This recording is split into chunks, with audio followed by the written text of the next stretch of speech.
నమస్తే అండి. ఓకేనండి. దీంట్లో మాండూక్యోపనిషత్తులో శాంతి పాఠం.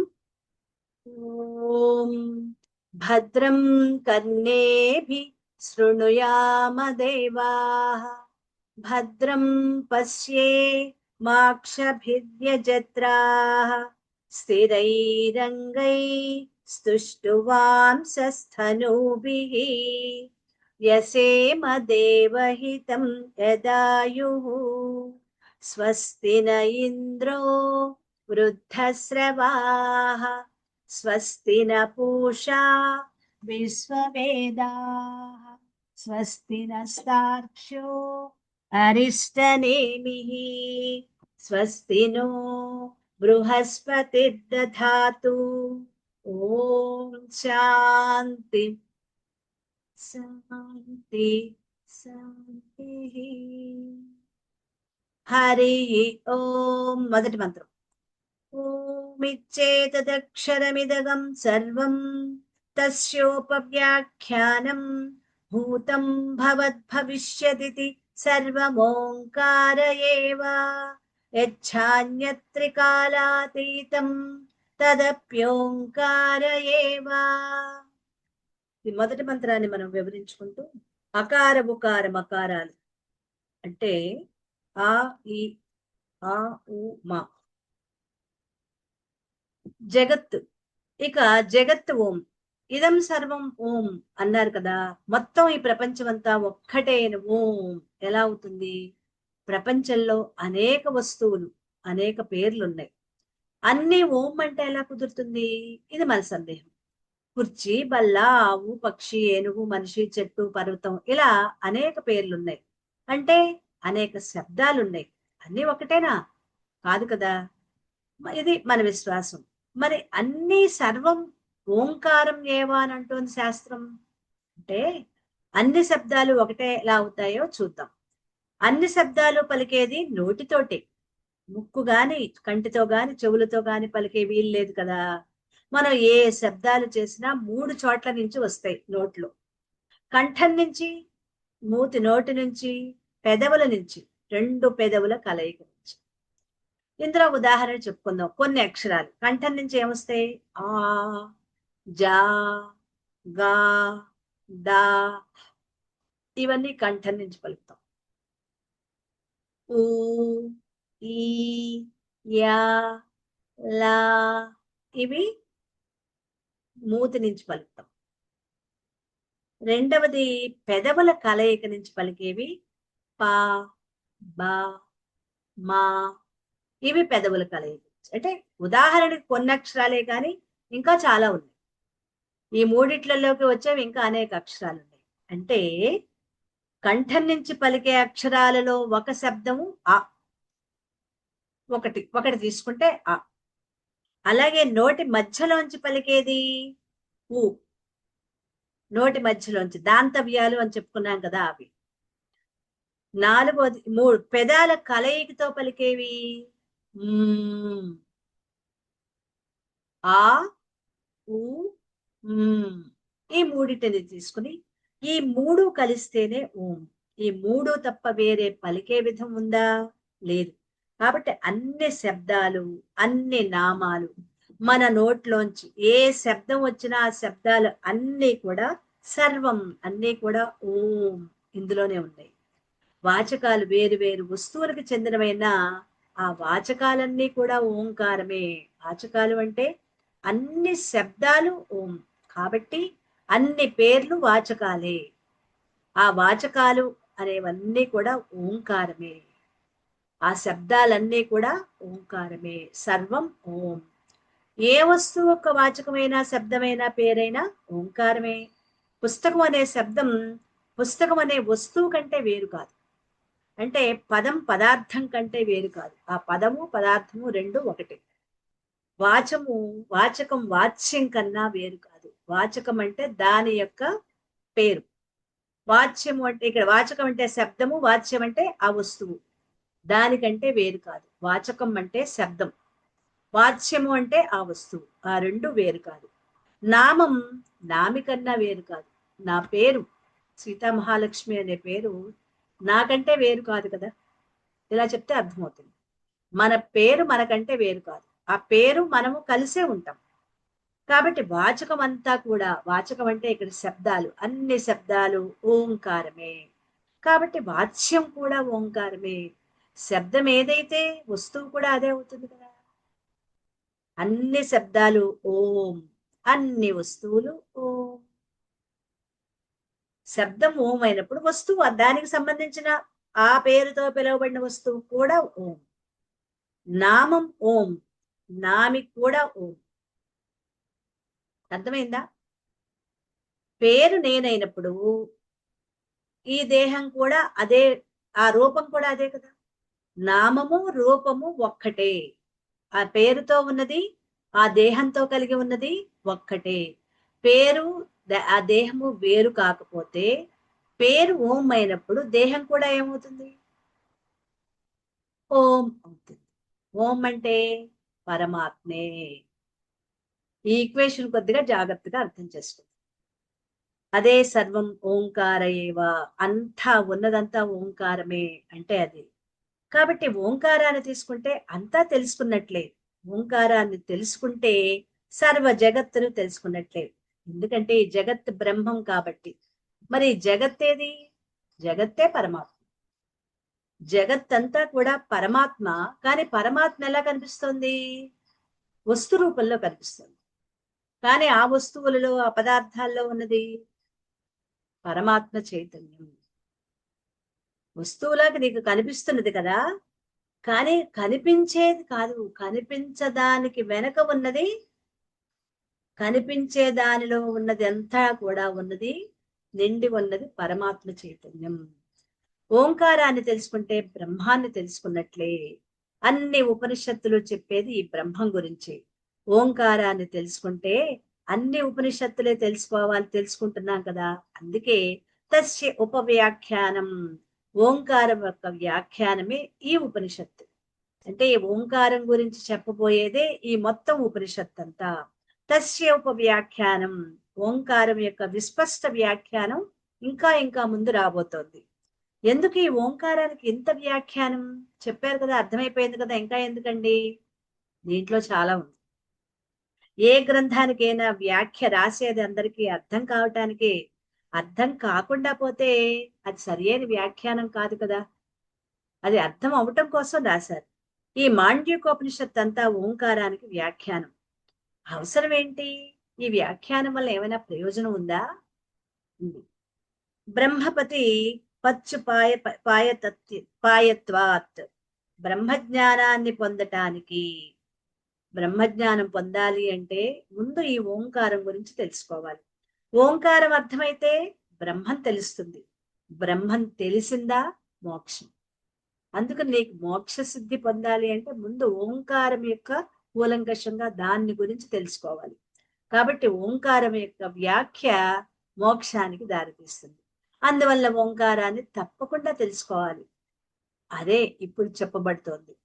భూతం భవత్ భవిష్య ఇది ఓంకారం, ఇది సర్వం ఓంకార ఏవా.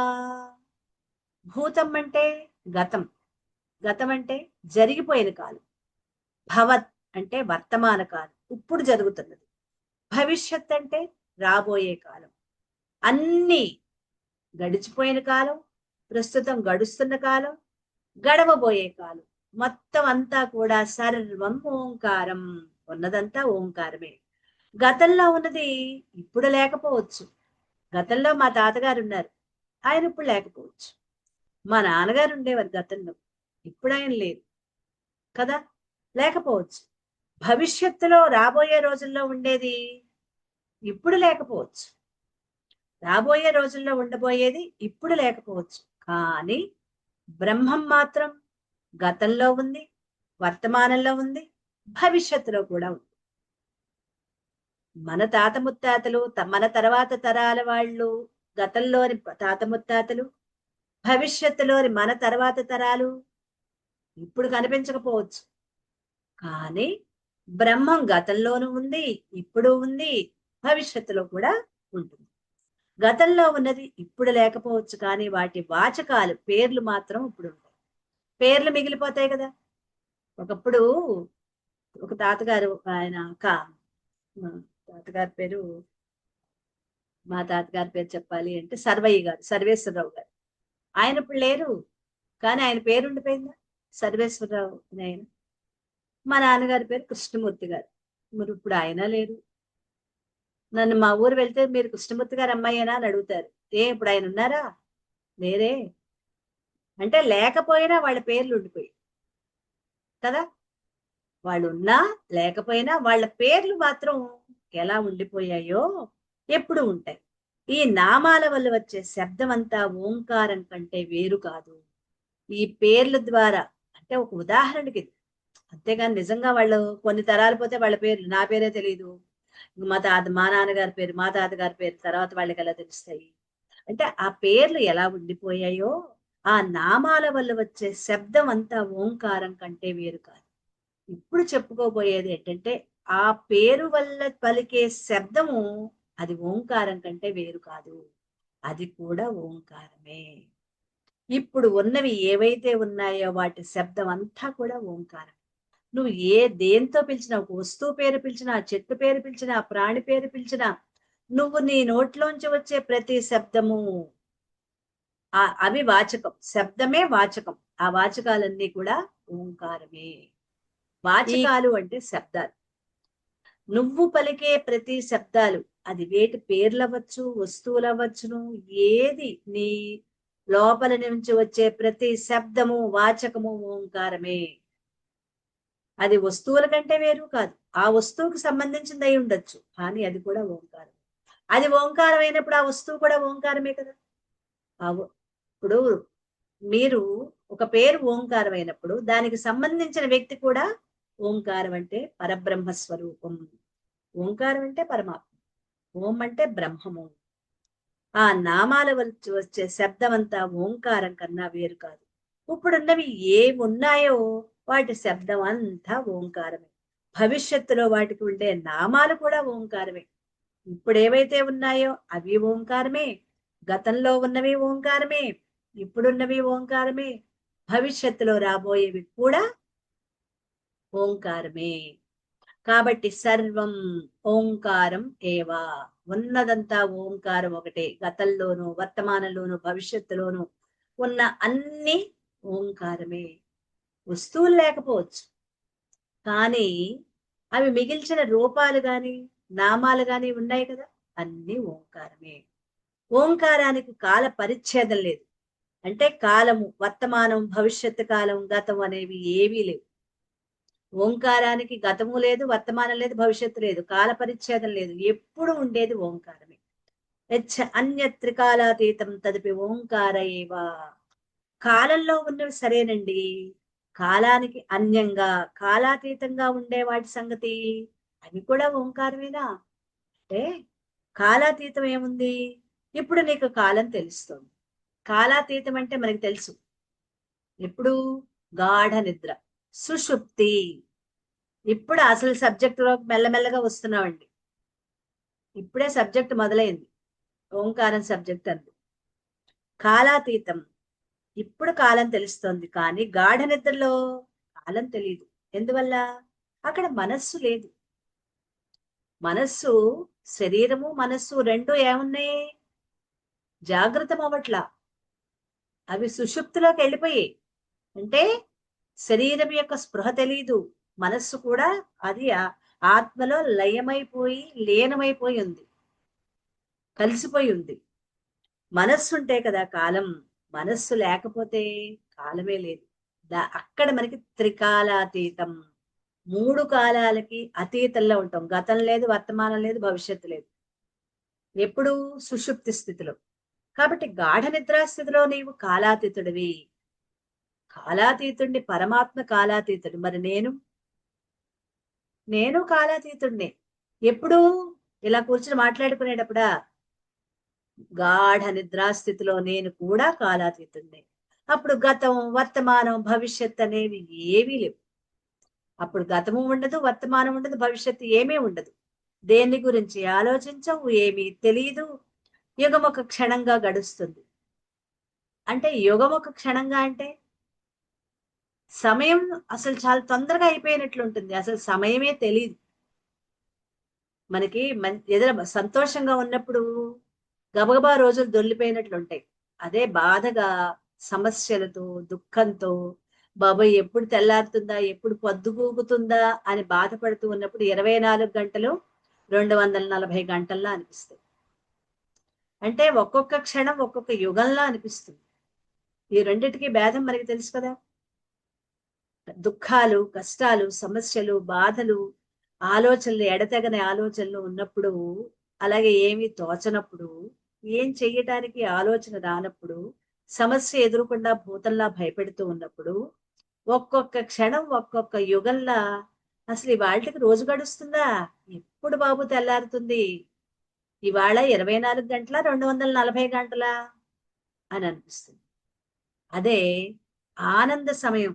ఇప్పుడు ఫలానా డేట్న ఒక మంచి కార్యక్రమం పెట్టుకున్నాం, ఆ డేట్ దగ్గర పడేట కొలది కూడా పనులు చాలా స్పీడ్ గా చేస్తూ ఉంటాం. తెల్లారుతుంది పొద్దుపోగుతుంది, ఏంటి ఇట్టే తెల్లారింది, అప్పుడే 11 అయిపోయింది, 11:30 అయిపోయింది, ఇప్పుడు 1 గంట అయిపోతుంది అప్పుడే, ఇంకా సేపట్లో ఈ పని అవ్వాలి ఆ పని అవ్వాలి, తెల్లారా పొద్దుపోక కూడా మనకి తెలియదు. అప్పుడు క్షణం ఎలా ఉంటుంది, యుగం ఒక క్షణంలో ఉంటుంది. గబ గబ గబ గబ గబ టైం పాస్ అయిపోతూ ఉన్నట్లుగా మనం ఫీల్ అవుతాం. రోజుకి 24 గంటలు కాదు, రోజుకు 12 గంటలే ఉన్నట్లున్నాయి, అందుకే తొందరగా అయిపోతుంది అని అనుకుంటాం. అప్పుడు ఆ రెండిటికి ఉన్న భేదం మనం ఇక్కడ గమనించడం అనమాట. యుగం ఒక క్షణంగా అనిపిస్తూ ఉంటుంది. ఏమీ తెలియదు, యుగం ఒక క్షణంగా గబ గబ గడిచిపోతుంది. ఎన్ని గంటలు నిద్రించినా టైం తెలియదు, మనం ఎంతసేపు నిద్రపోయామో మనకి టైం తెలియదు. అదే అప్పుడేముంది, ఎక్కడున్నాం, అక్కడ ఉన్నది బ్రహ్మమే, ఆ సుషుప్తి స్థితిలో ఉన్నది ఓంకారమే. కాబట్టి ఇటువంటి కాలాతీతమైనది కూడా ఓంకారమే. త్రికాలాతీతం అన్యత్ తదపి ఓంకార ఏవా.